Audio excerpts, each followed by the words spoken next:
Du moment où il y a 1% de chance, ça suffit. Pas besoin de plus. Mais les gens, non, ils ne veulent pas ça. 1%, ça ne suffit pas. Mais 1%, ça suffit. Parce que ce 1%, ça peut être toi et l'autre et l'autre et l'autre. On ne sait pas que c'est ce 1%. Donc du moment où il y a un point positif, il y a un point connectable, ça y est, ça change tout, la donne. Ça change toute la donne. Moi, je me souviens quand j'étais étudiant, quand j'étais au lycée, c'était l'époque des débats, des grands débats sur l'avortement et tout. Et moi, c'est l'élément que j'amenais. Il dit, c'était des heures de discussion sur amener des preuves que des gens qui n'ont pas les moyens d'élever leurs enfants. Alors c'est cruel de laisser une maman avoir un enfant en sachant que la plupart, voilà, ils vont vers la délinquance, ils n'ont pas les moyens de les élever, ils habitent dans des quartiers qui sont mal famés, des mauvaises fréquentations, etc.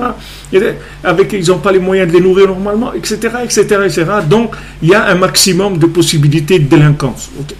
Alors moi, c'est toujours la question que je posais. Je dis, mais est-ce que maintenant, il y a des gens dans ces conditions-là qui ont réussi? Oui, il y en a quelques-uns. Je dis alors ça s'appelle de l'assassinat. Parce que vous ne pouvez pas savoir celui-là, s'il fait partie de cela ou de cela. Il ne faut pas savoir. Peut-être ça va faire partie de ceux qui ont réussi. Donc vous avez tué quelqu'un. Donc vous ne pouvez pas, vous n'avez pas le droit. Vous n'avez pas le droit de faire ça. Mais maintenant, les gens, ils ne veulent pas vivre comme ça. Ils veulent vivre dans de la logique. C'est-à-dire qu'il faut faire semblant qu'on a compris et qu'on maîtrise les choses. David Ameller, Mashiach, il te dit, regarde, tu es vivant. Ce matin, tu t'es levé. Ok. Si tu t'es levé ce matin, ça veut dire que je il t'aime.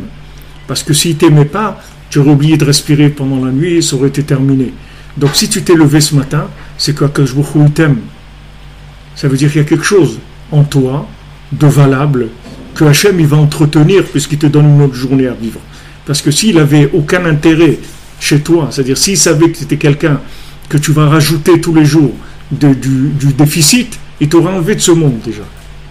Hachem, il n'est pas cruel. Si quelqu'un il va à la faillite, il ne va pas le laisser dans ce monde.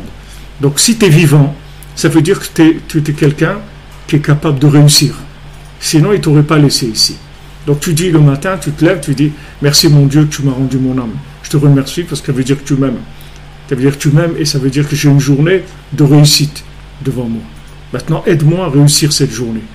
Aide-moi à ce que je fasse les bons choix, que je fasse les bonnes actions, que je fasse ce que j'ai à faire dans ma journée, que je ne me perde pas dans la logique et en croyant que je comprends des choses alors que je ne comprends rien du tout.